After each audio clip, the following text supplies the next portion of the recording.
Hera, how many people have registered for today?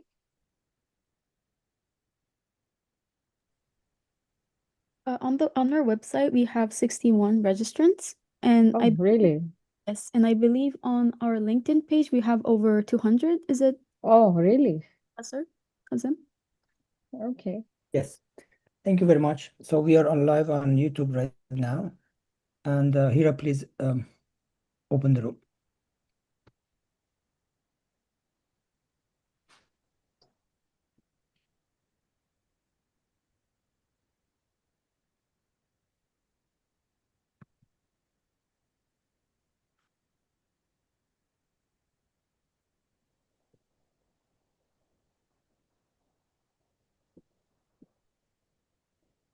Good afternoon, everyone from Japan. It's my pleasure to welcome all of you to Scott webinar. If you are with us for the first time, we welcome you to Scott family. And if you are attending our webinars and following us again, welcome back again. We are very happy to have you with us today. I want to extend my gratitude also to all of you for taking your time in your holiday time.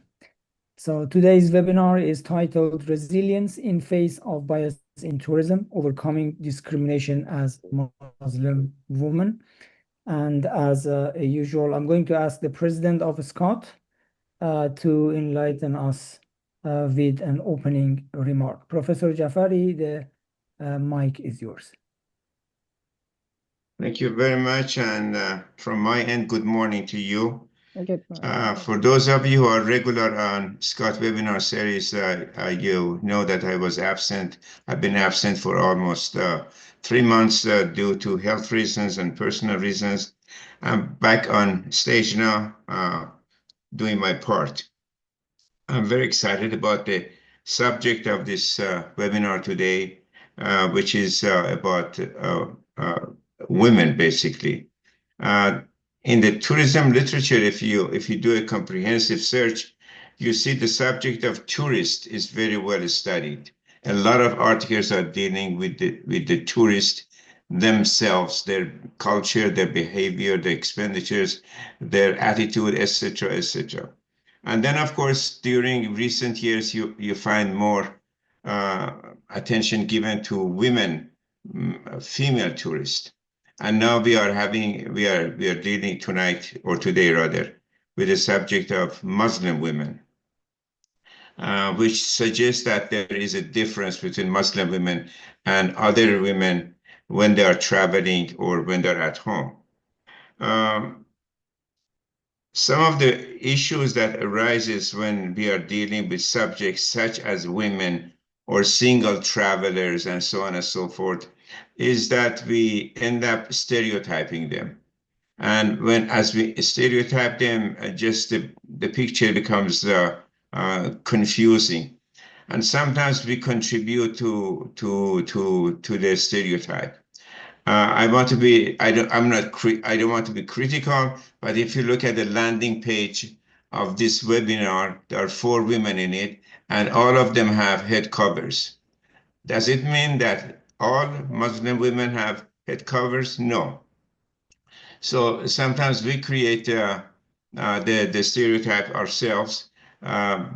Many Muslim women are not different. They do not look different than any other person. So we have to be careful about the stereotypes that are projected.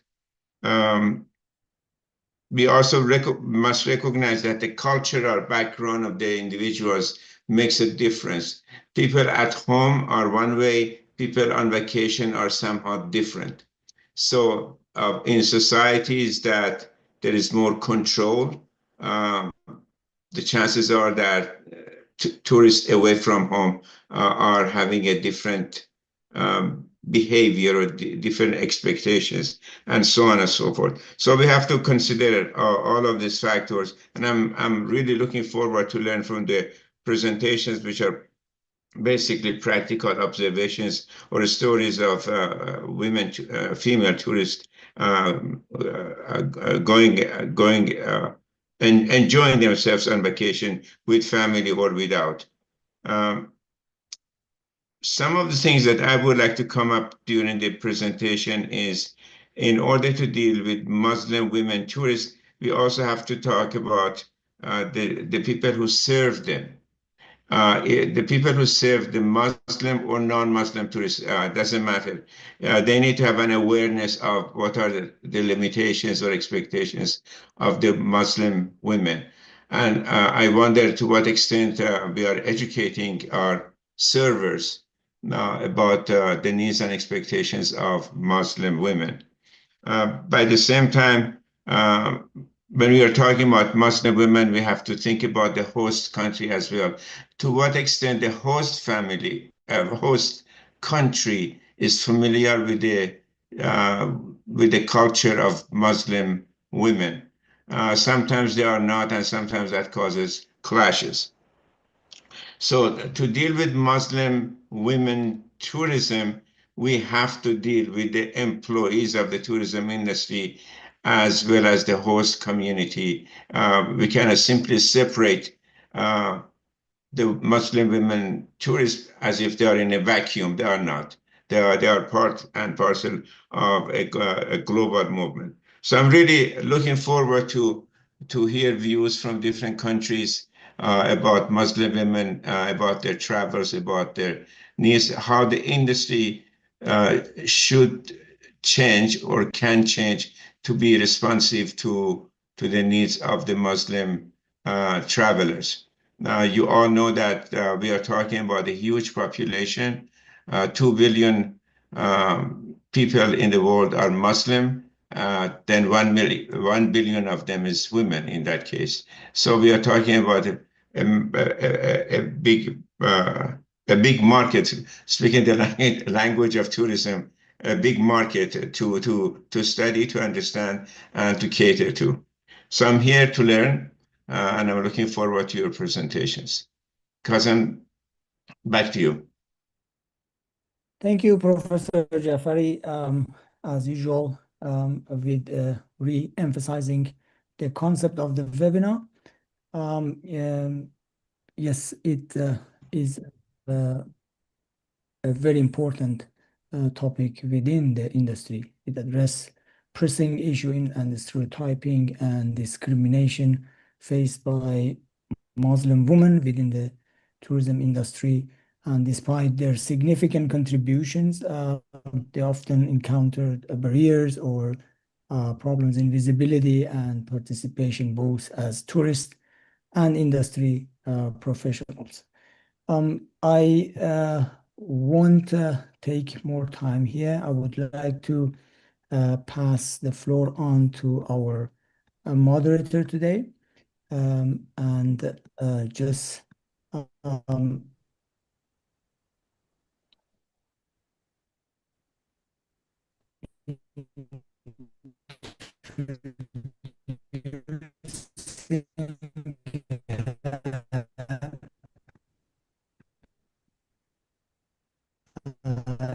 Dr. Kazem, your voice is not clear. She's going to solve the speaker tourism at James University with over 13 years of international academic experience across is my voice clear? It's okay now. Yeah. I think I'm going to pass it on to Dr. Zilmia. Thank you, Professor Dr. Kazem. Zilmia, the floor is. Thank you, Professor Qasim and Professor Jafari, for this opportunity to moderate this COT webinar on resilience in the face of bias in tourism, overcoming the discrimination as Muslim women. In today's conversation on resilience and discrimination in tourism, we want to take a moment to acknowledge the broader context in which we are speaking. Many Muslim women around the world today are facing immense hardship, from war and displacement to surveillance, occupation, and gendered violence. For some, the idea of travel is not leisure, but a matter of survival, and for others, it remains an unattainable freedom. We also recognize our own privilege in being able to engage in this discussion, to be able to travel, reflect, and speak openly about our experience, whether as a Muslim woman or anybody. It is not really it's not a reality offered to all. We hold this space with humility and understanding that our experience of bias, while valid, exist on a spectrum of oppression and that affects others more severely and more visibly. Still, we believe this conversation is important because even in spaces that should bring joy, like travel and exploration, many Muslim women continue to experience exclusion, profiling, and stereotyping, as Professor Jaffer mentioned. This discussion is not only about tourism, but it's also about dignity, visibility, and the right to move through the world safely and freely. By speaking about these issues with care and responsibility, we hope to not only highlight the challenges, but also amplify resilience, build solidarity, and push for a more just and inclusive future. As a Muslim woman, I'm happy to be part of this conversation, and I wanted to share a few aspects of the challenge before I invite the speakers today. We have a great team of speakers, fellow Muslim women. Just give me a moment to share the slide.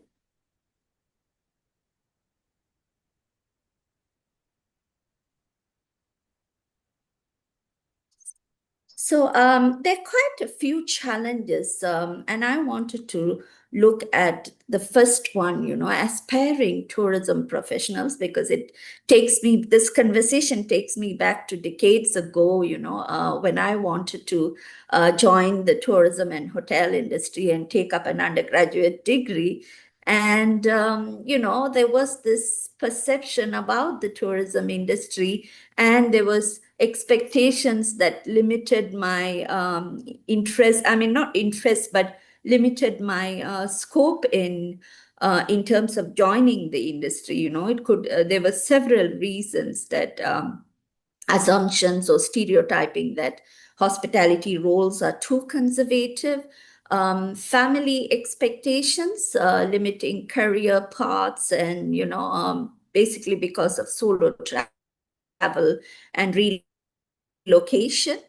Also, the underrepresentation in tourism schools and leadership roles by Muslim women. At least that would have made, great role models or mentors to mention, when you want to decide to take a career in this field. And I talk as a Sri Lankan Muslim, and I saw the perception of the industry was the first challenge that I faced within, within the community, in taking up a career in tourism. But there are also other aspects as women working in tourism, pressures to dress according to certain standards, exclusion from customer-facing roles because of the hijab, Islamophobia from colleagues or tourists, and even glass ceilings to progress, and the aspect of having to navigate between gender and religious bias simultaneously.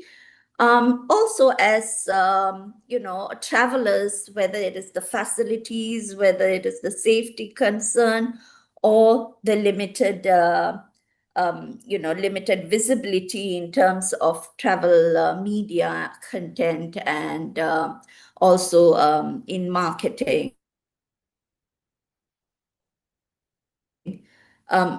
Without spending time on this, I'm going to introduce our speakers today. Just give me a moment. So we have an excellent team of speakers today. And our first speaker is Dr. Nisha, founder, Women Tourism. And Dr. Nisha is a distinguished tourism consultant, academic, and a corporate trainer with over 25 years of diverse management experience in tourism, hospitality, and MICE industry. Renowned as an international management consultant, she excels in crafting global strategies and roadmaps for establishing a robust market position. Dr. Nisha is a dedicated advocate for sustainability and responsible development. Her expertise includes business sustainability, sustainability in events management, and sustainable tourism development. As the founder of World Tourism, World Women Tourism, and an advocate for women's empowerment and gender equality, Dr. Nisha has spearheaded numerous impactful events to uplift women's social economic status. She has researched extensively on halal tourism and provided training and talks in destinations which include South Africa, Indonesia, Malaysia, and Uzbekistan on development of halal tourism, particularly sustainable halal tourism that flourishes communities and respects the ecological environment. She collaborates closely with Crescent Rating and Halal Trip and is a part of the Academic Advisory Council as well of Crescent Rating Insight series. Leveraging on her wealth of experience, she's a respected global keynote speaker, a subject matter expert, and panelist at various prestigious events. In 2024, she was awarded the accolade Most Inspiring Women in Travel Asia by IWTA.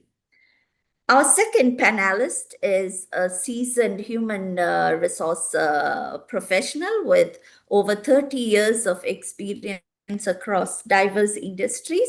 Ms. Lakshmi is currently the Director of Human Resources at a five-star hotel, the Dharma Wangsa, Jakarta, Indonesia. In her 30 years of experience in human resources, she's led numerous initiatives to enhance talent development, organizational performance, leadership, and performance management. She's held human resources leadership roles in several multinational hospitality and retail companies, including the Ritz-Carlton Jakarta, Nico Bali Resort and Spa, Padma Hotel Bali, Whitbread Group, Premier Inn, Indonesia, and IKEA and Sun Life Indonesia Services.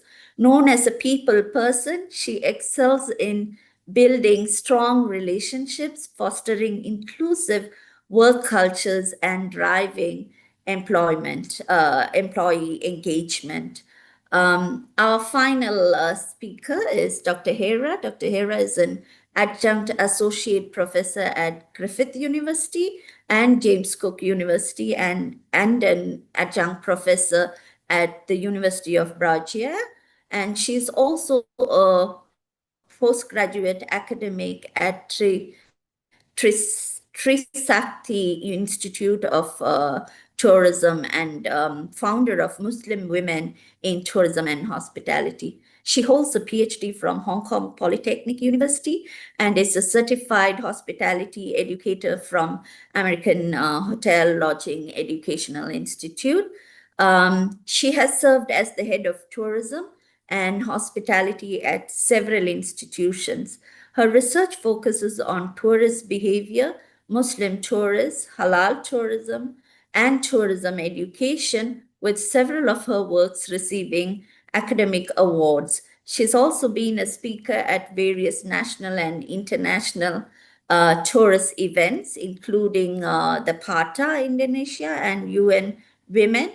Hera has various publications and has received awards for her research and publication, including from the Indonesia Ministry of Research and Technology in 2020 and the John Wiley publication in 2022. She's on the editorial board of several international tourist journals, and she's now the regional vice president of the International Tourism Studies Association, ITSA, and a visiting professor at the University of Education, Indonesia, for the tourism faculty.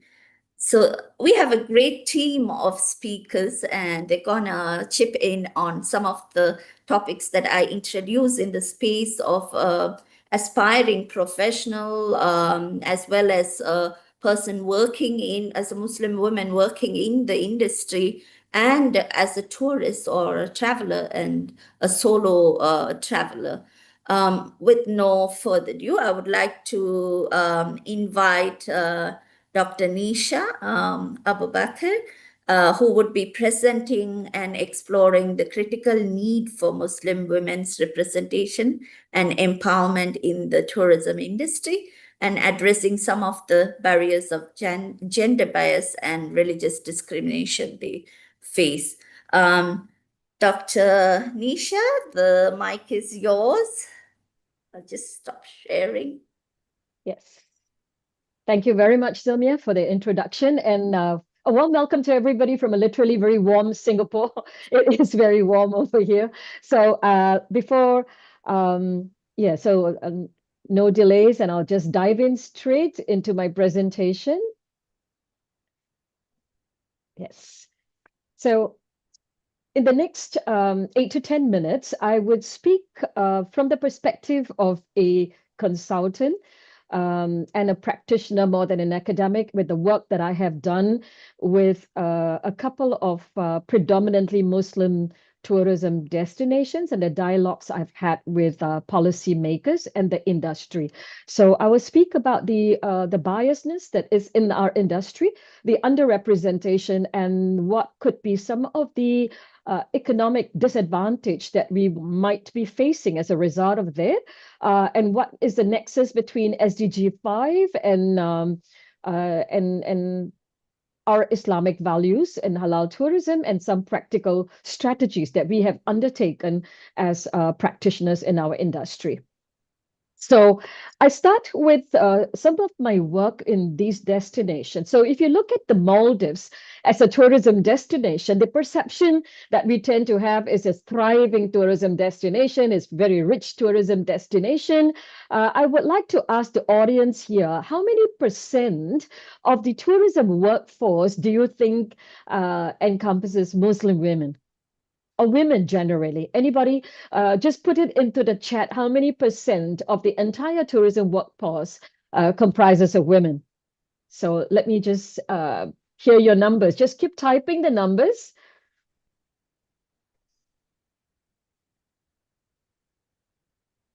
Okay, Lakshmi, you've already put us 10%. Well, I hear 53%, very, very normal. Anyone else?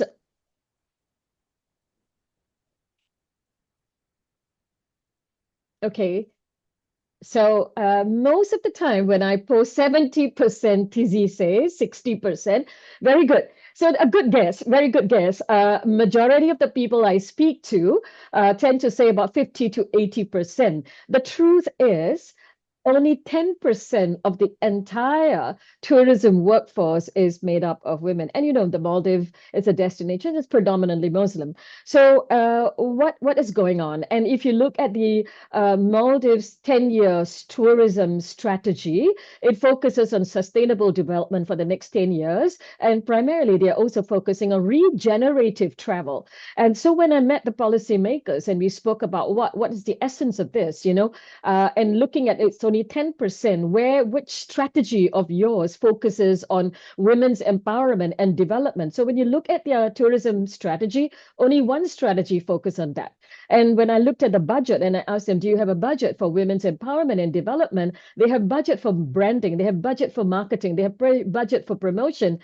Literally, there's no budget for the economic development and empowerment of women. I'm still waiting for a positive response from the Maldivian tourism policymakers on what we could do to develop women in the tourism sector and have more representation of women in the tourism sector. Is there biasness at the policy level? I would like you to think about this. Why do we put so much of our money into marketing, branding, promotion, IT, digitalization, etc.? And when you look at women as a very important contributor to tourism and development, we do not have the budget for that. Question to think about. Another destination, Sri Lanka. I was there a couple of months ago. Again, we looked at the tourism development and capacity building. How many of you would like to guess how many % of the entire tourism workforce encompasses women? Just make another guess. I just heard from you, Zilmia, you are up from Sri Lanka. If you could even put a figure out there, I would really like to hear what you think. 5%? Right. 15%, somebody says, yes, there's a sizable Muslim population. They're very well-educated women as well. And only the entire tourism workforce encompasses 10% women. And within that 10%, you could look at a very, very, very small number of Muslim women being represented in the hospitality, tourism, and the MICE industry. Almost invisible sometimes in some of the destinations within Sri Lanka. So I was in a sustainable tourism conference in Pakistan in February this year. And mind you, it's called Sustainable Tourism Conference. And there was nothing in the agenda that looked at women's empowerment. So when I went on stage, and then the question I had for them, I cited Maldives, I cited Sri Lanka, and I asked the policymakers and the tourism industry practitioners this question: how many % of your tourism workforce is women? Who would like to guess the answer?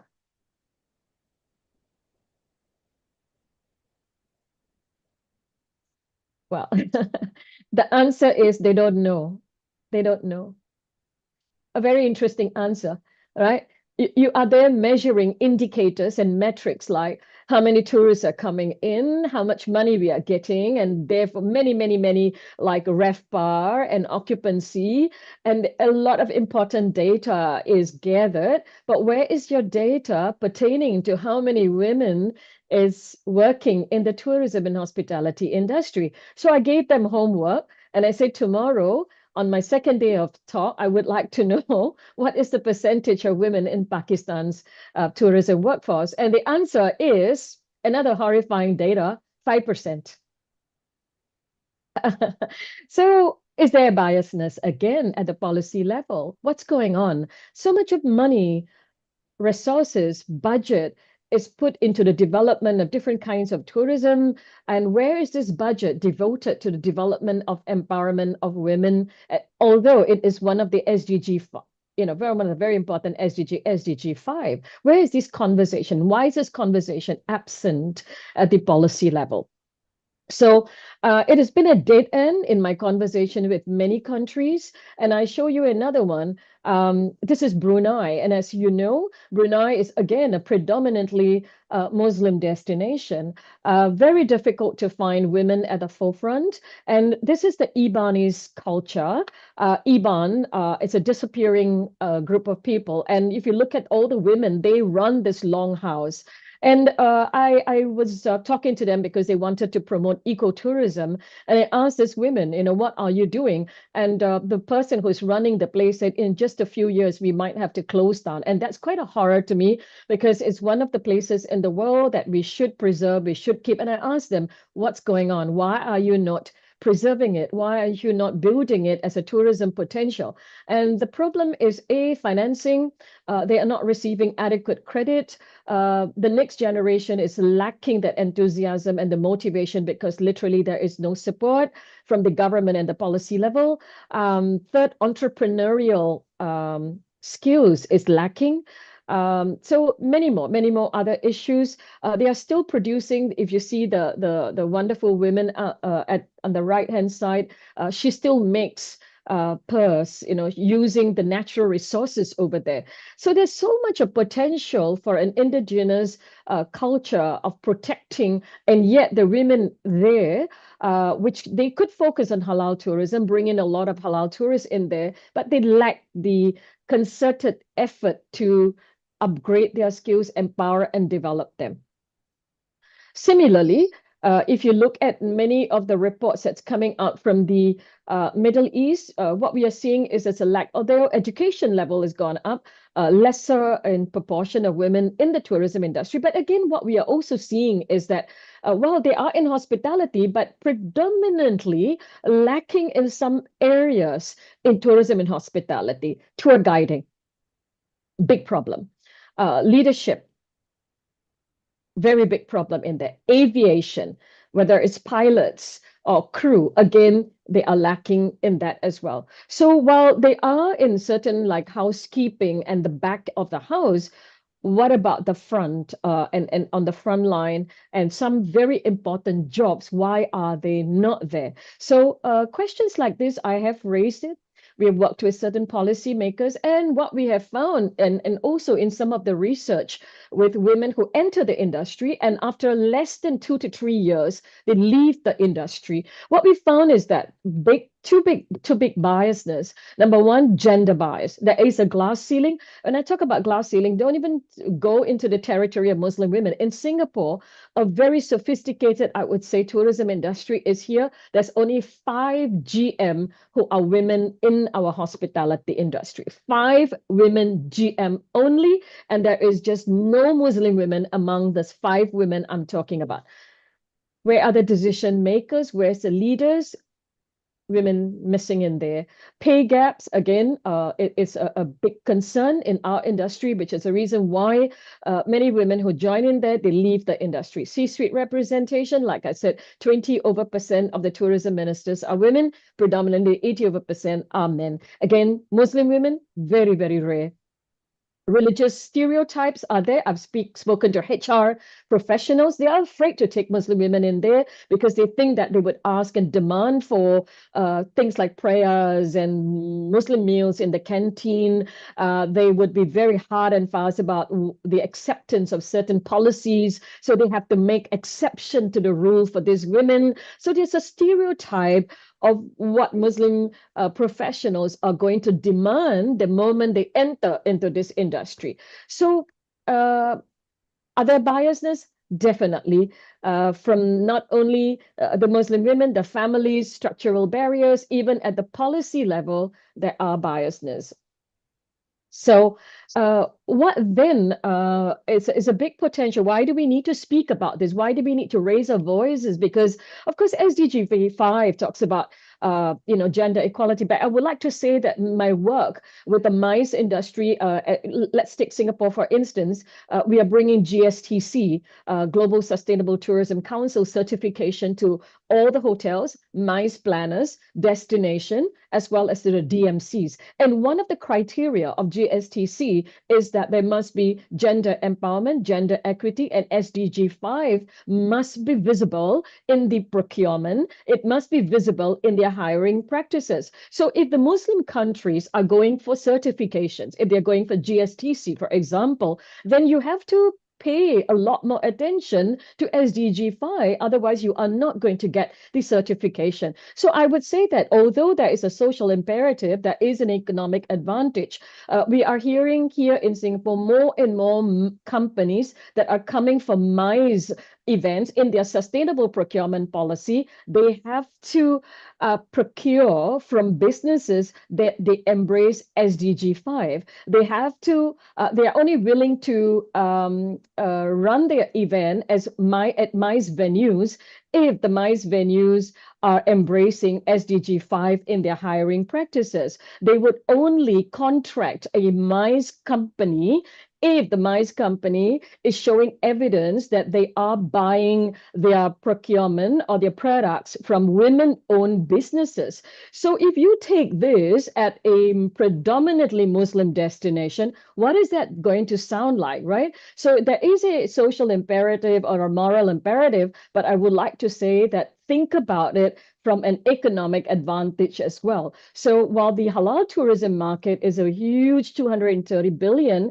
then there is a business advantage to make sure that our policies are inclusive, our policies do not have bias, and we are putting our budget where it is going to bring economic advantage. So there is a huge untapped potential. And therefore, in my work with Halal Crescent Rating, I think it was last year, came out with a REDA framework. And one of the REDA framework is basically focusing on responsible tourism. And what really is responsible tourism? So we are now using the REDA framework to speak to countries like Uzbekistan, Indonesia, for example, Brunei, and so forth, to say, okay, you can't talk about responsible tourism and just focus on the environment, where again, you need to encompass the need to have women's inclusion and leadership. So there is enough evidence out there that to show that where destinations where there is a female leader or a tourism minister, there's tend to be a more women focused policies or policies that are in favor of women's inclusion in the industry. Women-led tourism initiatives, and I work with CBT, community-based tourism. Businesses that are owned by women tend to have a higher community engagement. And this is what I have noticed in my work with women communities. So what we propose to destination as well as organizations is this. If you really want to look at the social and economic advantage, invest in skills, invest in training. Gender segregated training is critical. We have also looked at the fact that the skill set required by women is different, and especially Muslim women is different. So, for example, in the Maldives, we have proposed things like entrepreneurialism to financial literacy and networking.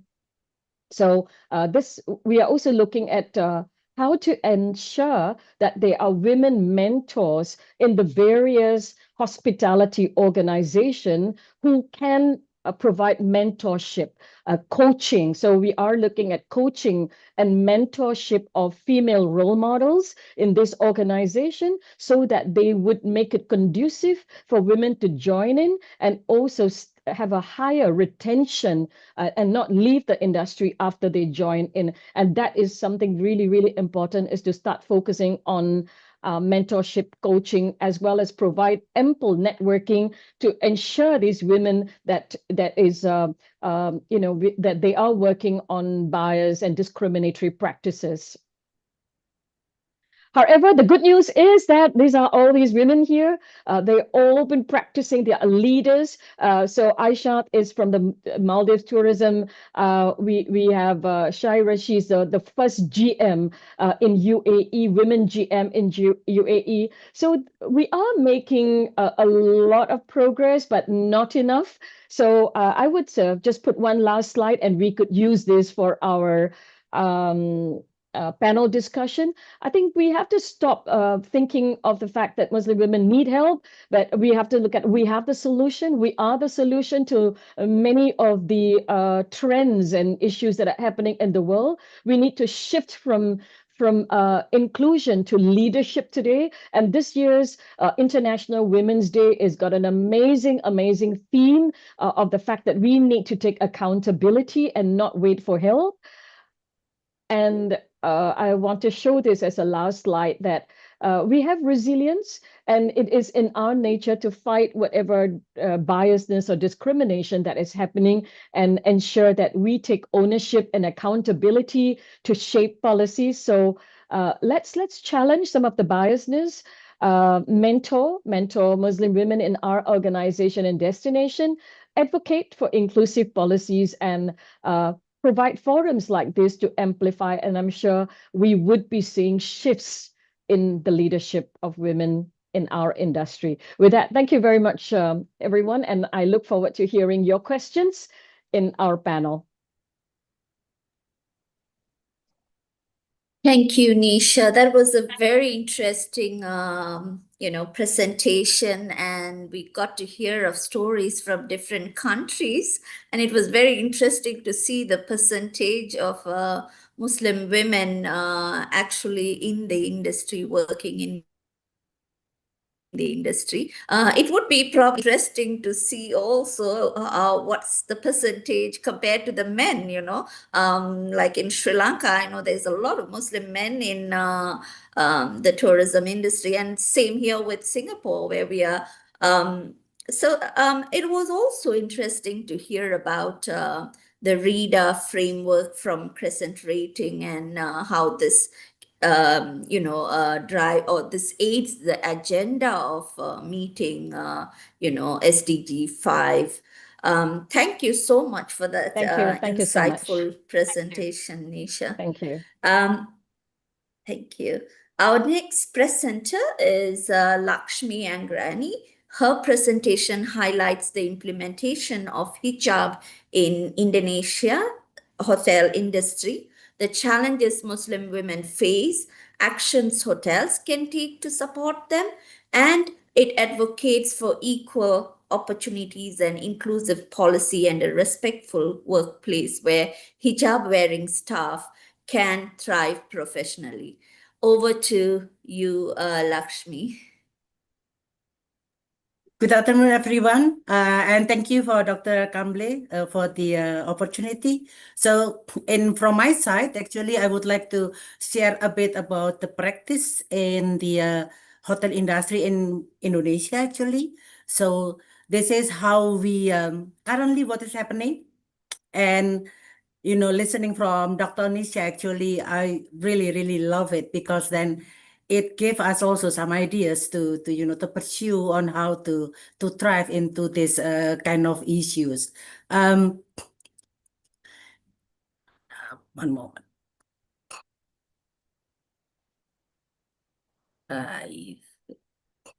Oh.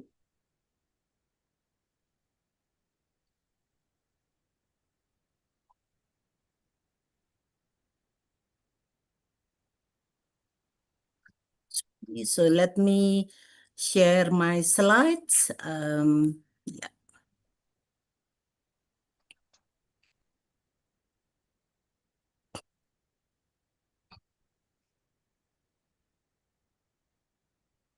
Yes. What I will share with everybody here, actually, I would like to share the insight on the implementation of the hijab in Indonesia's hotel industry.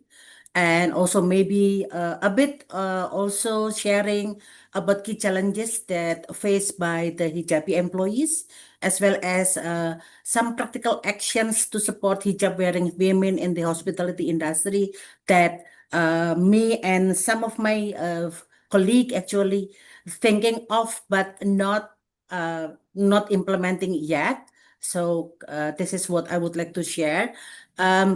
In Indonesia, actually, what we think that hijab in the hospitality workplace is a symbol of faith, dignity, and identity.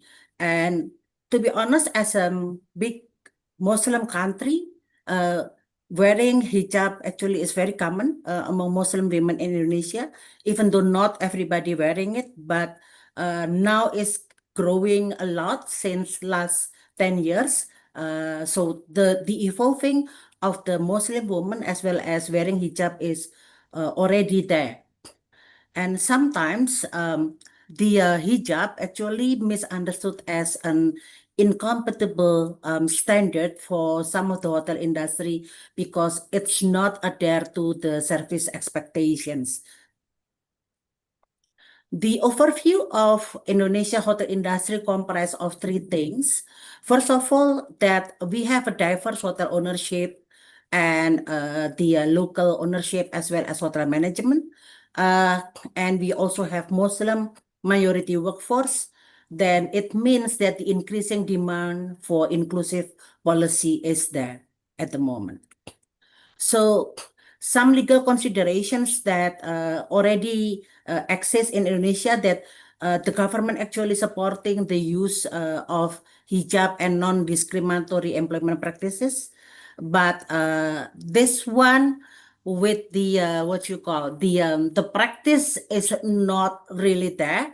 So this is something that still as a supporting and as a backup, but not really implemented.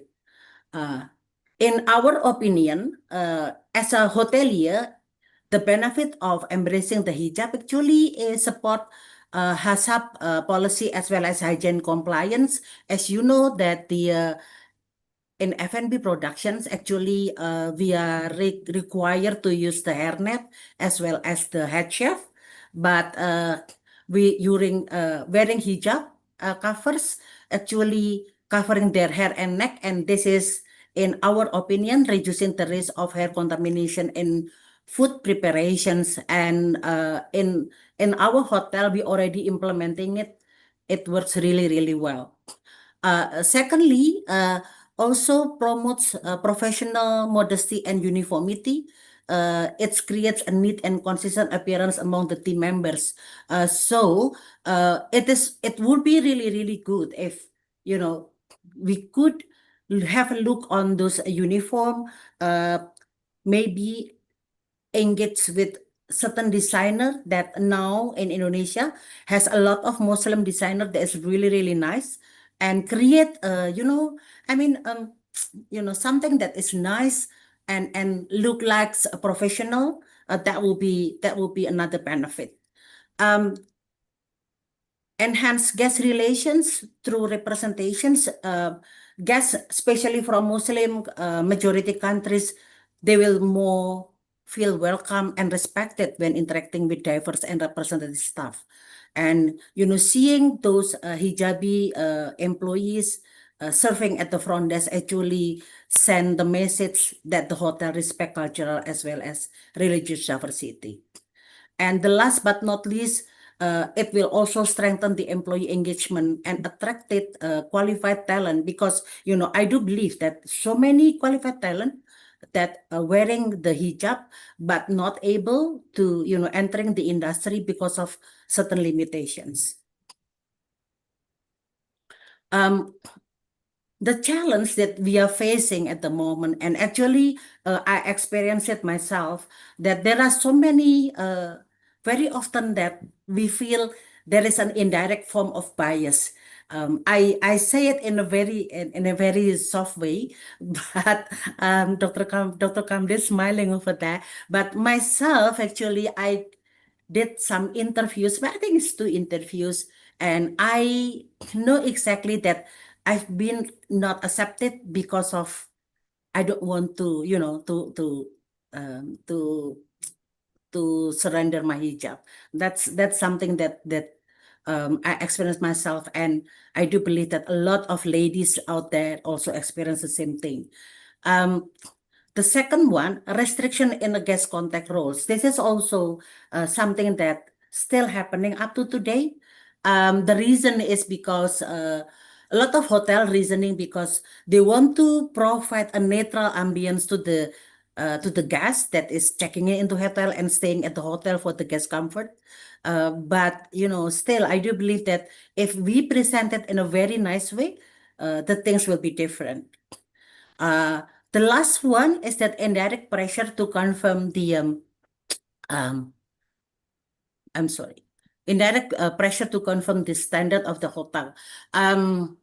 This is actually what very often it was saying that, if you want to do this job in this position, I have to say that our grooming and uniform standard does not support your hijab, so you need to think twice about it, or something like that. And that's happened up to today, The current practice, some properties actually adopt inclusive grooming SOPs, like in the hotel that I'm working at the moment. We allow people to wearing hijab with certain colors, so we provide the standard and how to wear it. But still, limited to the heart of the house area, I may say, which is non-guest contact people, including sales. So people in sales, they are not able to wear the hijabs. Variance between luxury international and local hotels. What I mean over here is that luxury international hotel and local hotels, they sometimes they have a different standard. Local hotels, they tend to be more accommodating, but again, within luxury international and within local hotel as well, sometimes they apply a different standard from the hotel in this area and in that area. They apply different standard because of, for instance, Bali is not really Muslim majority, if I may say, that some hotels actually they don't really support the ladies wearing hijab over there, even though in the heart of the house. So this is what is happening at the moment. And the role of HR and policy enforcement also very important.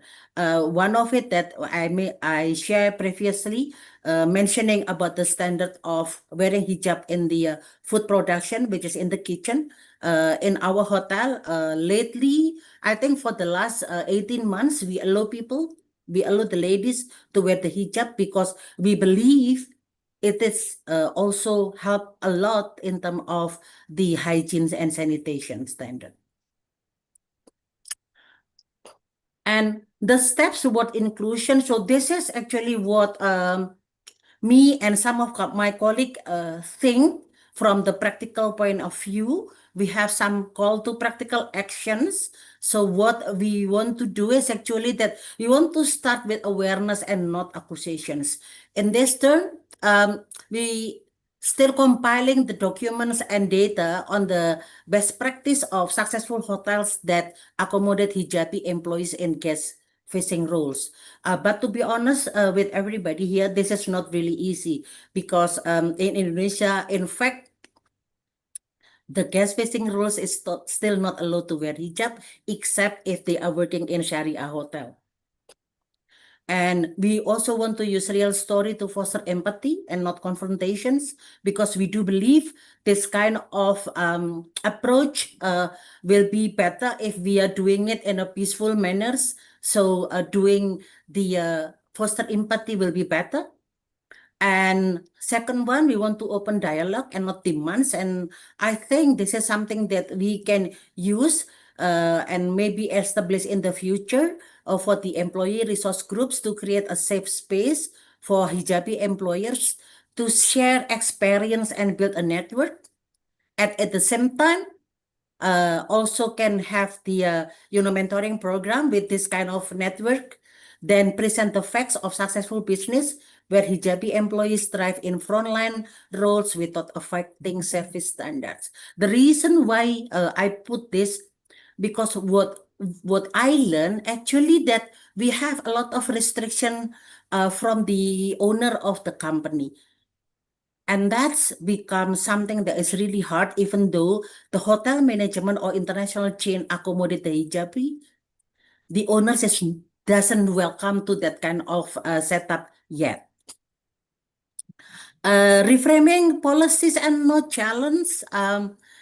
We want to review the groomings and maybe, something like what I mentioned previously, work with some designer, creating a nice looking and good looking hijabs to, to ensure that it's representative and, according to the corporate,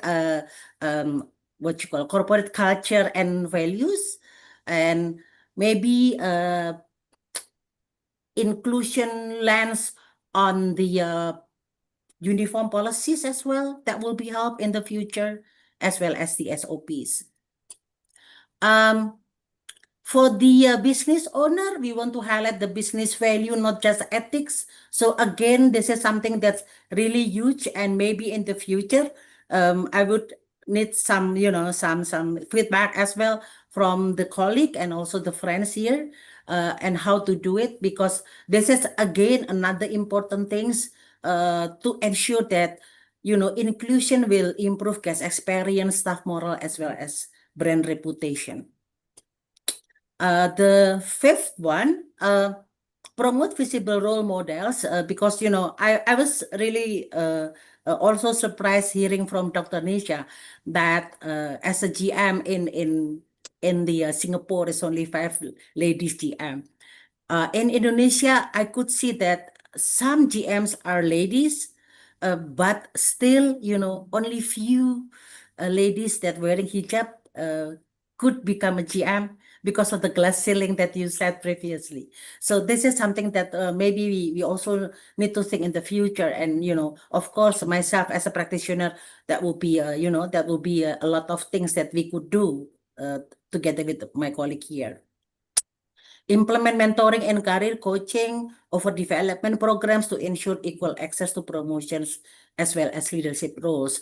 I do believe in this because when hijabi employees have enough qualification or even more qualification compared to other candidate, people will see this as an added value, and a lot of contribution can be made by that person.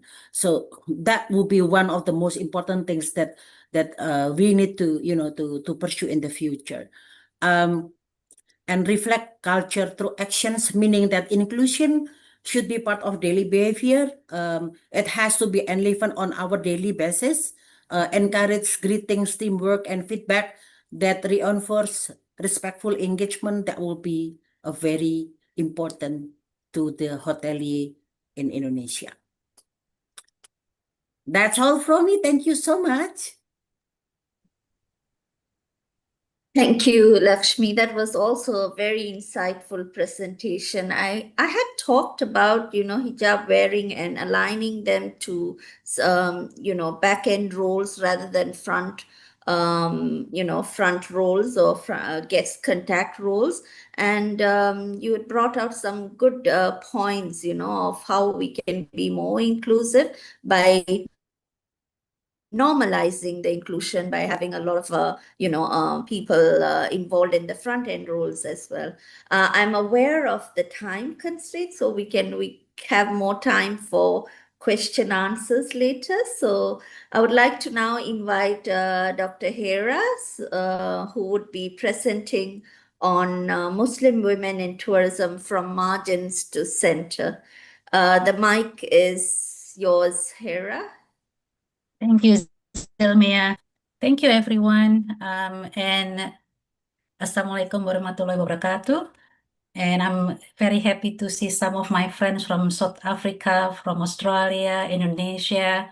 I think it's very great to see you here.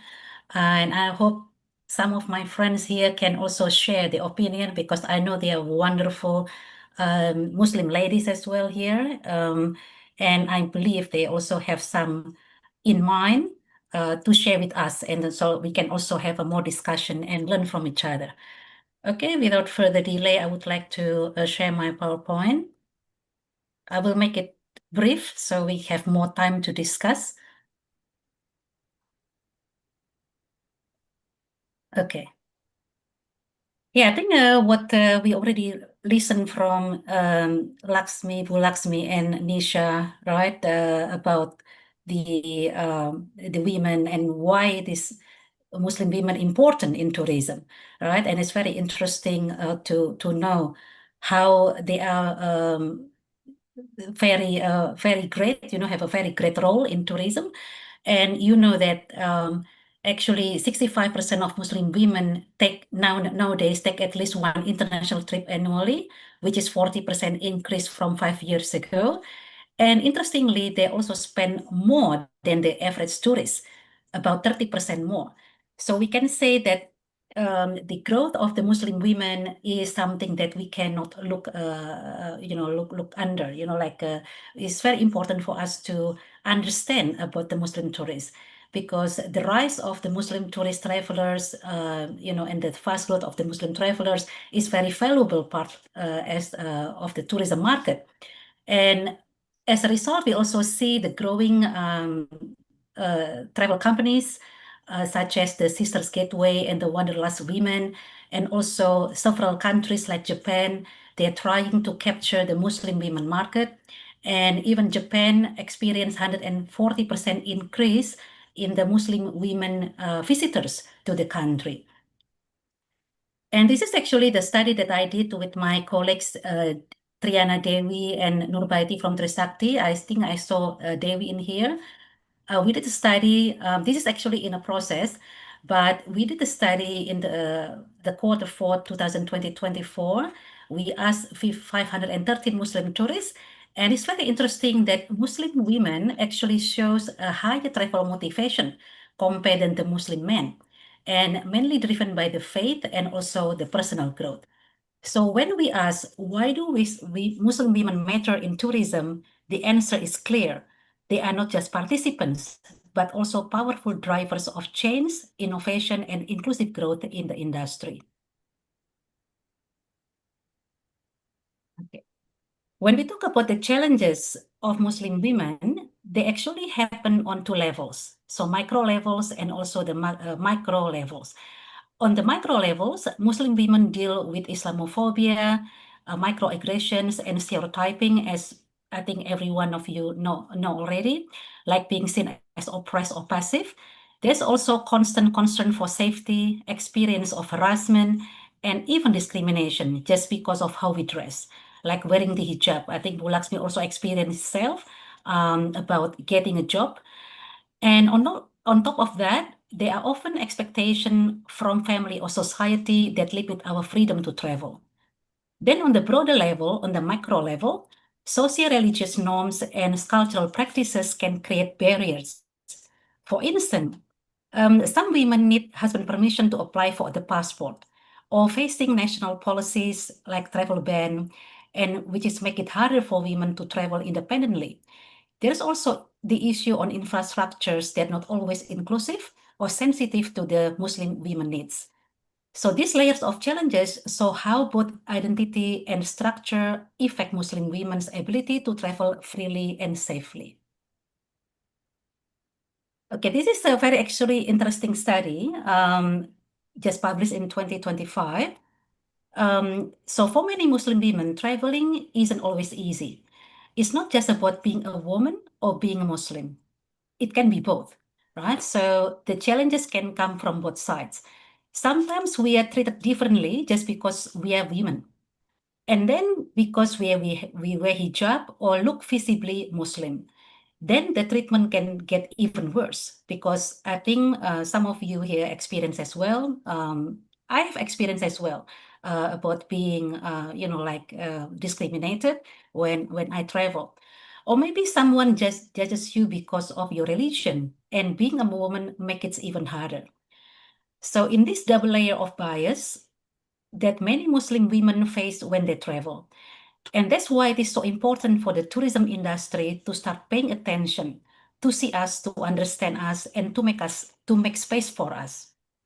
Another interesting study is done about the Muslim women in the tourism workforce, as a tourism workforce in the Muslim developing country. This is very interesting that actually they show many challenges, like including like the social stigma and family rules that often limit the opportunities. Even with some government support, women rarely hold decision-making roles. Like Nisa said, right? Only 5 general managers. Jobs available to them aren't always suitable, and wearing a hijab or working with foreigners can sometimes create difficulties. On top of that, traditional family duties also add extra pressure. Understanding these issues is actually the key to making tourism more inclusive for women. Okay, this is some of the real stories from the Muslim women about what they face while traveling. So this is part of them I got it from the media, from the Express Tribune. Like this one, actually, this is from Indonesian Muslim traveling alone. And she said that the traveling with hijab caused her a problem, for example, at the immigration.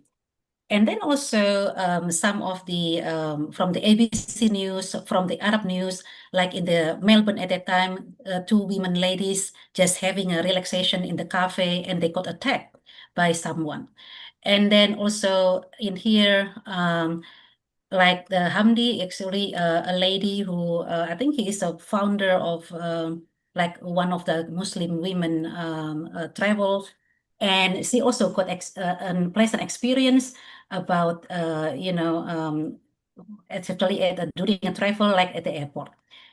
And actually I had I'm just doing a study, and then I interviewed some of the Muslim women from several countries, and I also found that they have a very unpleasant experiences. For example, Anna from Australia, she gets unpleasant look and even verbal abuse. And she experienced that during when she traveled using train and buses. And then another one is Vira from Indonesia. She's 27 years old, and she said she had some mixed experiences. Some people look at her with appreciation and curiosity, and some others look like her, like more cynical because of the hijab that she's wearing. And then another one is Vida, 35 years old from Azerbaijan. She told me that she has a lot of beautiful memories, but when she travel, not all local people are actually welcoming. Not all of them are warm and friendly towards her. And another one is Eileen from Pakistan. She also travel a lot, and then she told me that when she travel with the hijab, she's subject to fever random security check. But when she's traveling with the hijab, things get more complicated, and she felt like it's very disappointing for her. And it's also affect her when she's traveling, because sometimes she said, should I wear the hijab or not, to make it easier, right? Especially also during the visa process. And another one is also another friend of mine from Indonesia. When she did the Umrah trip to Makkah, she experienced like a harassment. So a man at the souvenir shop offered her a discount in exchange for a handshake. And she realized actually that man is just want to try to touch her inappropriately. And she found that, that behavior actually degrading. So you can see these are just a few examples of the kind of discrimination and harassment Muslim women can face while traveling, whether it is subtle or very direct. And also, based on the study, many women, unfortunately, remain silent about the sexual assault, especially when they think the place seems safe and sacred, like in Makkah or in Medina. And also they believe that it's very taboo and very shameful to disclose about their personal experiences regarding discrimination and also harassment. And maybe you know that there's a Egyptian American feminist, Mona El-Tahawi, who created the Mosque Me Too because he got sexual assault during Hajj at age 15. And she tried to speak up about her experience after several years later. So many Muslim women, actually, especially millennials, use travel as a way to challenge and break down stereotypes. So they want to travel. This is the study that I did in 2017. So it's very interesting to know that the main reason they want to travel because they want to break the barriers. They want to break the stereotyping. They want to educate people. They want to say to the world that this is not true about the Muslim women, right? So they did it through the blogs and social media, and it is the way that they educate others to build understanding and change attitude of the people. So for them, traveling is not just about just a journey, but it's more than that. It's about educating and breaking the barriers. So when actually Islam really values and protect women. So when we talk about Islam, Islam is not an oppressed religion for women. It doesn't restrict women from traveling or being mobile. But what often limits women freedom to move or travels come from social, cultural, political, and even the system that are not supporting the women. So not from the Islam as the religion itself. In fact, Islamic teaching, as found in the Quran and Hadith, places a very strong emphasis on protecting a woman's dignity, honor, and moral integrity. These principles are about caring, respecting, and not controlling. So when we talk about barriers to Muslim women travel, we need to look beyond religion and understand the wider structures that shape our experiences.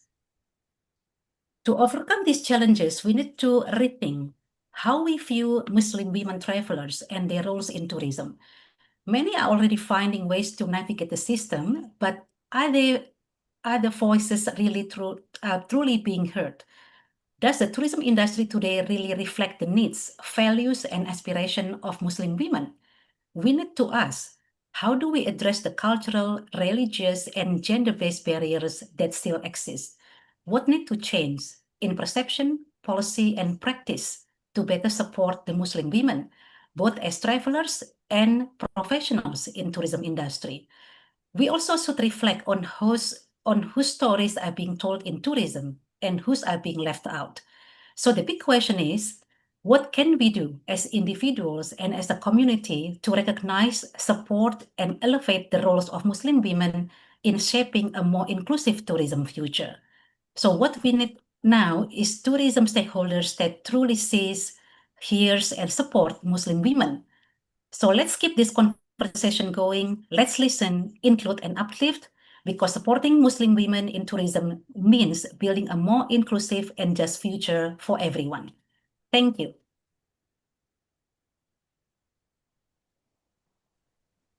Thank you, Hera. We would now be proceeding with a video, and after which we can discuss some of the questions that I've received regarding the presentations. And it was an excellent presentation that combined some of the areas that we were touching on in terms of hijab, in terms of stereotyping, and also discrimination. So I pass it on to Hera. Yeah. Of course, you face the type of person who can yell at you in the bus, and it happens to me in France, or just frown at you the whole time until you go out of the bus, and you kind of hate your vacations if you are treated this way. Muslims have been facing increased discrimination since 9/11. But women who look visibly Muslim have been shown to be particularly vulnerable to hate crimes. And it has been happening around the world. In more than half of reported hate crimes in the UK, visibly Muslim women have been the targets. You are the target, of course. You are the hijab, you are the scarf, you are the symbol of Islam somehow. Many Muslim women also complain about the widespread notion that they need to be saved, as they are often portrayed as a silent victim who is oppressed by both religion and patriarchy, while Muslim men are often portrayed as violent and prone to terrorism.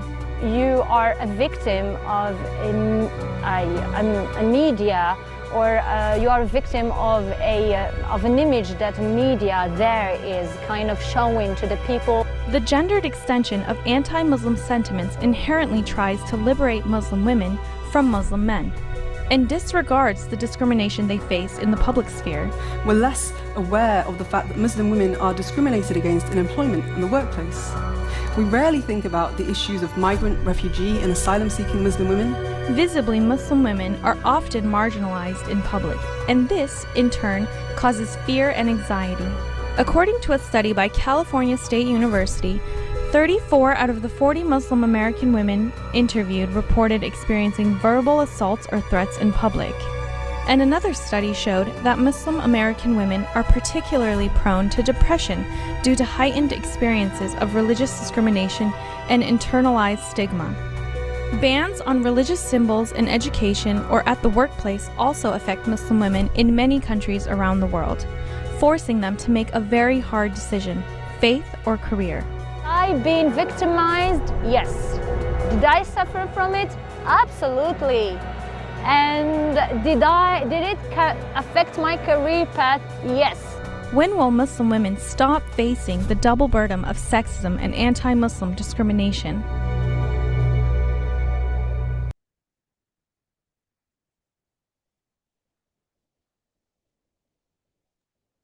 Thank you. The video also kind of summed up what we have been discussing regarding stereotypes and the discrimination, as well as the need for more media representation. At this point, I would like to also invite Professor Jafari and Professor Carson to join in the discussion. Professor Jafari. I think, Dr. Kazim, you want Dr. Malcolm to go first, correct? I think at that point, we are going to have a panel discussion. If questions are going to be answered, I would like the moderator kindly pass the questions to the speakers, and at the end, me, Jafar, and Malcolm are going to wrap it up. Okay, thank you so much. We've got a few questions. One of it is regarding, the lived experiences of discrimination. How do these experiences differ in terms of region and travel purpose? This is one of the questions. Would you repeat the Hera, question? one? Would you repeat the question? Okay, sure. How do these experiences, lived experiences of discrimination, differ by region or travel purpose?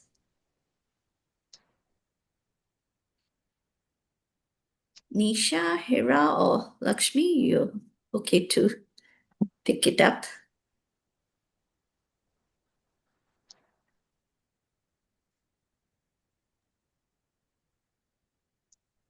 If I may jump Hera? in, I think that's a very important, interesting, and very difficult question. I think we need more research. I know that the speakers here are great researchers, so we need a database to answer this question, I think, to see if the purpose of travel, for example, can affect this discrimination.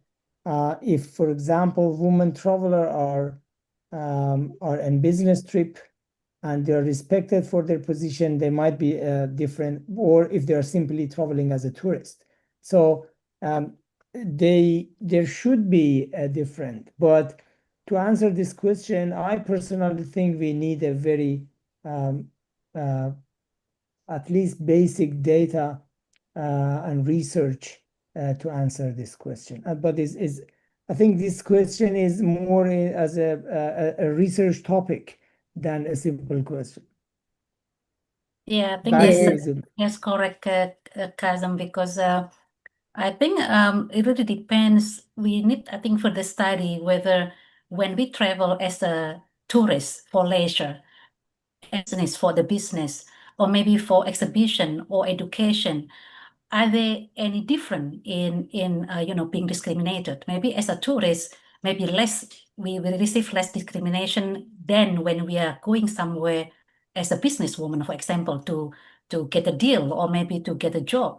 I'm not sure. I think it's very interesting to study this topic further, and also depends on the country itself, because even we can receive discrimination or stereotyping in the Muslim country, not necessarily in the non-Muslim country, but even in the Muslim country, even in our own country, we can still receive discrimination. Because I had a chat at a time with, last time in Bali, with one of a lady from Turkey, and she said it's very hard for her to get up to her position now at the moment because of the pressure, and then and she said that the pressure is harder for her as the Muslim and the Muslim woman, And then sometimes as the Muslim, as like, the study that's being done, gender, religion is, affect us as the Muslim women. So like for me, sometimes I think I'm a Muslim, right? I'm a woman, and I'm not white, so I'm from Asia, right? So sometimes it can create like a triple bias, and now I'm living in Australia, which is a non-Muslim country.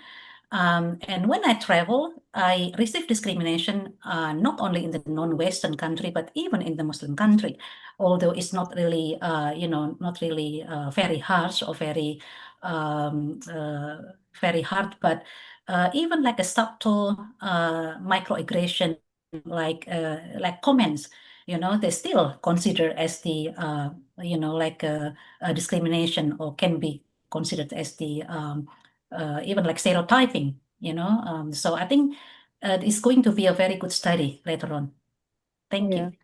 Yeah, if I may just add, I think it's also got to do with visibility. If you look at countries in our region, for example, they have seen the economic value of Muslim travelers. So if you take Jeju Island, in Korea, Japan, Vietnam, and Thailand too, you see that the government tourism body is seeing great value, and therefore they have embraced policies and marketing and campaign that are pro Muslim travelers. So it's very easy and visible to see a lot of Muslim travelers in this destination.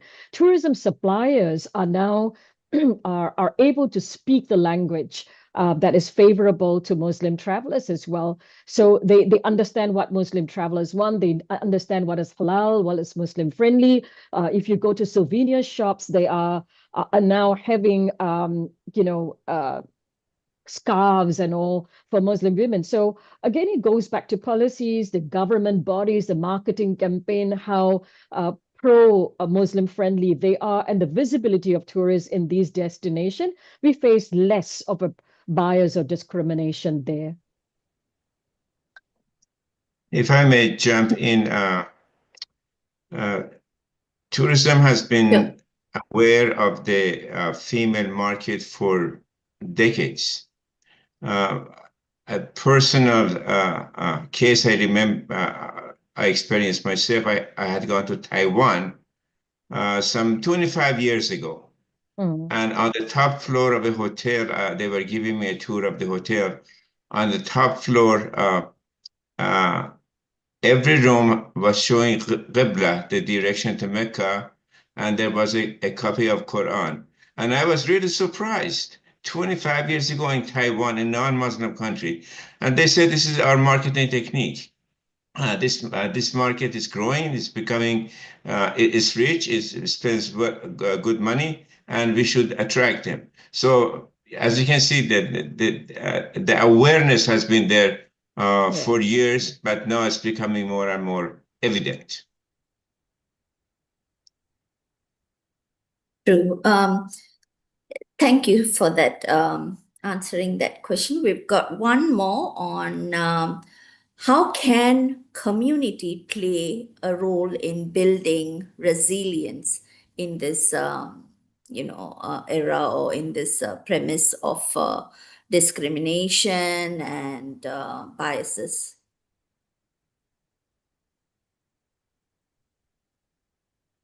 Hera, do you want to? How can community build what? Sorry, Sylvia? How can community play a role in building resilience? If I may participate, I think the problem sometimes, if we go to the roots of the issues, the younger generation are interested to work in the tourism industry, but the parents may not be happy with that. So that barrier has to, it's not that community is not formed, but there are some restrictions or impositions by parents that they do not allow especially their daughters to work in hospitality industry.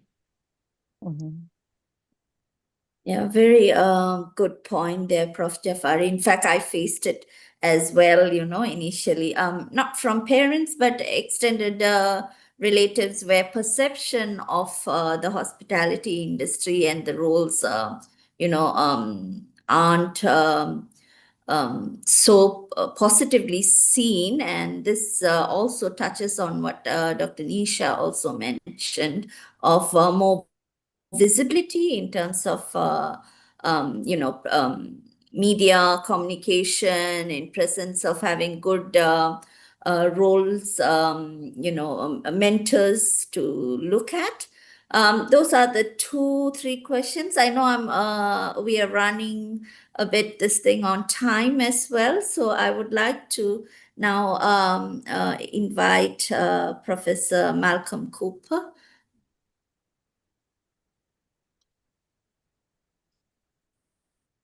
Zilmia, if I may Thank you jump very in much. for Malcolm. Is it me? The last question was in my particular interest, and I think part of the answer is community-based tourism. If or within the concept of community-based tourism, if we have tourism development, women empowerment and women involvement or inclusive tourism is part of the community-based. It depends how community take over tourism development, and the community norms, community values are also met within the concept of tourism development. And that's also a very important question. So role that community play is really significant. It is, I think that is the most critical role in dealing with this important issue of discrimination, especially Muslim communities. Professor Jafar mentioned about the parents, but I want to extend this to the community, not only to the family and parents. So I think if the community as a family is supporting a woman's inclusion in tourism development, it will be a key factor in tourism. I would like to invite you guys and the audience, if you're interested in this. One of my PhD students who is teaching in Institute of Asian Management in Philippines, Dr. Ayla, she wrote her thesis on women empowerment and tourism, and she has also mentioned and researched this in her work. Sorry, Malcolm, back to you. Sorry, I think there was a question from Fairuz. There was, yes, yes. Do we do it first? Please, Fairuz.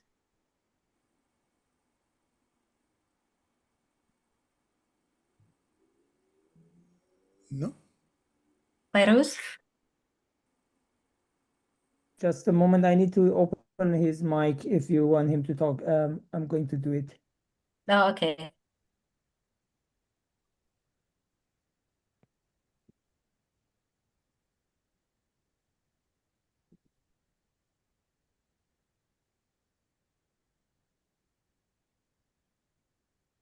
Fairuz, you should be able to open your mic now.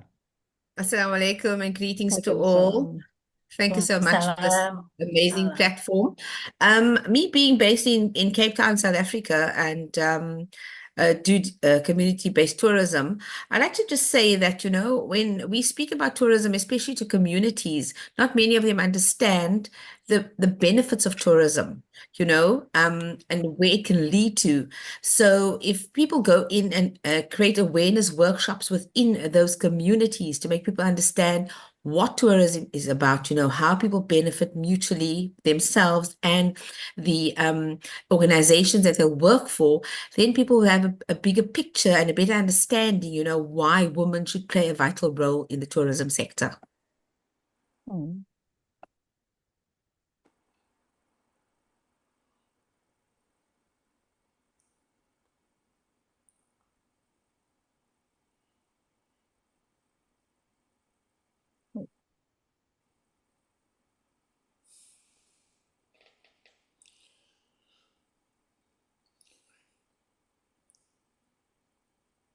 So maybe we leave it to Malcolm with his report. I'm still here, yes. Just a couple of points then. There's no time for any more. Scott continues to lead the discussion on tourism issues, but always puts things in a wider context. And today was a very good example of that. The issues that are faced in the industry from all sorts of people are very similar. But in this particular case, they're compounded by the context that women face in family, in religion, in society in general, and so on. So I was very, very pleased to be able to listen to this exposition. I really would like to know what the figure in Japan is when Dr. Nisha talked about percentages of women in the workforce. But sustainability and gender bias, religious bias are common across the entire range of what was being discussed today. Using the hijab as an example of how we all get it wrong was also a very interesting way of looking at things too. The hijab is important, but it's very much a society-based, community-based thing, and needs to be put in that context. And this is what this particular Scott webinar did for this discussion. So here I finished off with the wider context, and I believe that's where we get most of our important insights into tourism, using the wider context and not just tourism. So thank you very much, and give it to Jafar.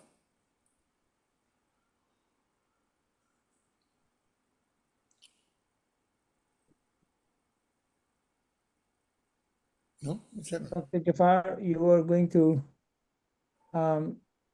summarize and conclude, as usual, the difficult. Summarize, I don't know. Conclude, I don't know. It's the beginning of discussion, actually, it seems. I wrote some notes to myself. It was a good learning experience for me. I confess that this is not one of the subjects on which I have done research, but I'm familiar with the subject. I have heard different statistics regarding women in tourism. One of them that I recall is about 3-4 years ago in a UN tourism conference, either Secretary General or somebody else said that 56% of the workforce in tourism is women. That's the number I remember. It was just women versus male. The experience that I have myself, which suggests that women are taking control in hospitality and tourism. When I started teaching tourism in the last century, in my classes, there were 85% male and 15 or 10% female. Today, it's the opposite, not only in USA, but everywhere. I was in some Scandinavian countries, 90% of the PhD students or bachelor's students in hospitality and tourism are female. So this indicates that this is an industry which is favored by the female population. And there are articles written about this subject that the art of hospitality is a talent that women have more than men. The women are more hospitable, more empathic. They can relate better. They provide better services. So these are some of the articles that are written on the subject. I was listening to your presentations, and one key word that always popped up was hijab. Hijab was the key word of this discussion. Is hijab the symbol of tourism, women tourism? What happens if a woman, a Muslim woman, doesn't have hijab. Are we talking about that tourist without hijab? So I wonder if hijab is really the symbol, or if there is a different way of dealing with Muslim women in tourism to make it more all-inclusive. As you know, in many countries, hijab is more or less, many Muslim countries, hijab is one of the not required but preferred form. But when the tourists travel, they may not comply with that. They become different about it. So as you can see, I have questions rather than conclusions to add. Sometimes I felt we were talking about women travelers rather than Muslim women travelers. Many of the issues we talked about today is not unique to women Muslim. It's for women. When you're talking about single Muslim traveler, it's not different than single traveler, woman traveler. So we have a lot of commonalities, and sometimes the discussion was going between women travelers and Muslim women travelers. And I noticed that as well. A wonderful presentation. And I learned a lot from it, and I encourage Scott, Dr. Kazem, to pick on some of these topics for further development in our series. We have already done more than 100 webinars, and this might be, Dr. Kazem might be a better person to answer this. I think this is the third or fourth webinar that deals with women, not Muslim women, but women in general. And this is very important. And we try to be, Scott is trying to be also comprehensive and cover all areas. A wonderful presentation. I learned a lot. I could ask questions, but it's not my purpose. It's not the purpose of my part to ask questions. I was supposed to give the conclusion, but I cannot give you a conclusion because there is no conclusion. But I want to leave with a question for the benefit of the audience. I know what halal food is. Tell me, what is halal tourism in one sentence?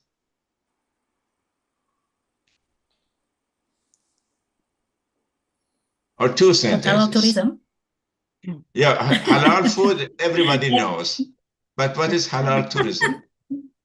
Yeah, it's very interesting, Prof. Jafar, because actually I've searched so many definitions in articles, journal articles, textbook. It seems like there's so many definitions about halal tourism, Islamic tourism, and then Muslim-friendly tourism.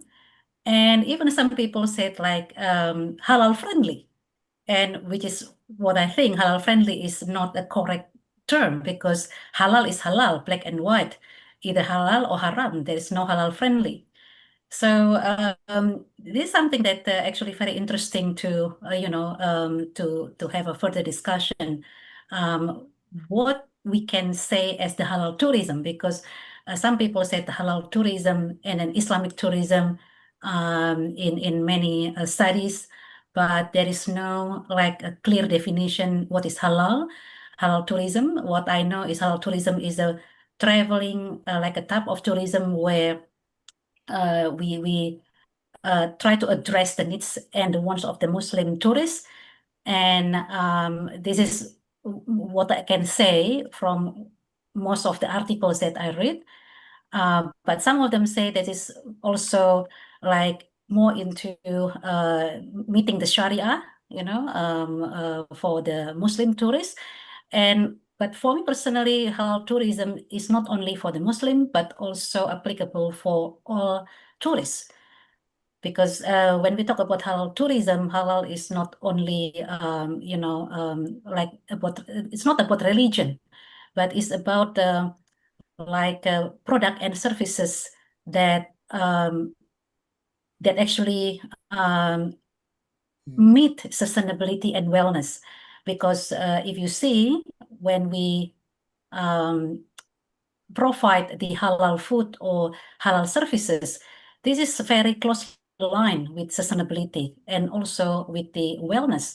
like halal food. Halal food is not only for the Muslim. Halal food is for everyone. And some various verses in the Quran also talk about sustainability.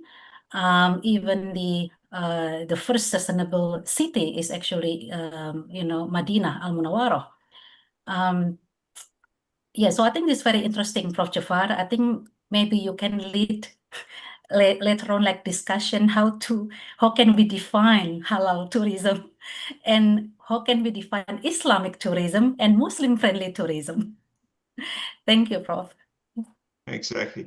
Well, I was discussing this point with a colleague some years ago, and he said that halal tourism refers to the entire environment.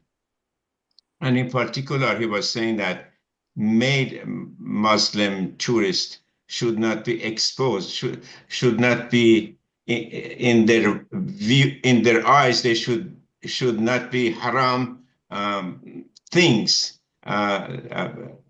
He was referring to beaches, for example, that beaches are not halal for the male Muslim tourist. So that's where the question came into my mind. What is exactly halal tourism? Is it an object? Is it a subject? Is it an adjective? Is it a behavior? Is it all of the above? And you're right, maybe we should talk about that in a different webinar. We leave that with Dr. Qasim to decide. Thank you, Dr. Jafar. Yeah, as you see that you created another job for yourself. And this topic is it's worth it. And it means we need to continue this series focusing on women. So halal tourism in one side and women Muslims is the other side of the coin that we need to discuss. I think this talk or this webinar just offered a very crucial platform for sharing these personal stories, their expert insights, and the impacts of this bias in tourism. We need to explore more strategies to how to overcome these challenges, promoting inclusivity and empowering Muslim women, and to advocate them for their right and needs within the industry. And it is, I think, very important to emphasize on some steps that tourism sector should take to acknowledge and to respect their diverse identities of all of these individuals. As Jafar mentioned, some of them might have a hijab, some of them might not have hijab. So we need to see what are these identities. So in the end, as educators, as researchers, or industry stakeholders, we have an important role to support and to foster an environment where everybody can participate fully and equally. So we are going definitely to continue this. We invite our moderators to bring the discussion more in Scott webinars, and and as Hera already has conducted several webinars with us. So we need you again with maybe more breakdown and in-depth discussion into the topic. I would like to thank all of you that you contributed to this panel with your knowledge, and wish you a pleasant rest of your weekend.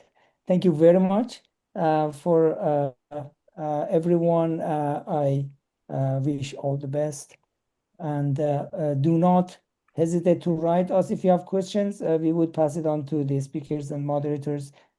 Please access the recordings of this video and all Scott webinars in our YouTube library or YouTube channel. And thank you very much. Have a good weekend. Thank you. Thank you. And Thank you. we're going to have a group photo after a very short video. If you are still with us, please be ready to have a group photo right after this.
Thank you very much, and time for a group photo.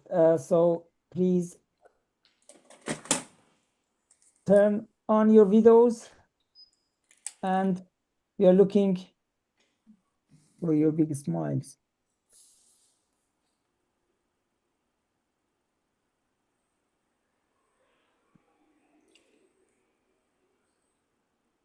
Sorry, somebody is sharing. Okay. One more time. Thank you very much. Bye-bye. Bye.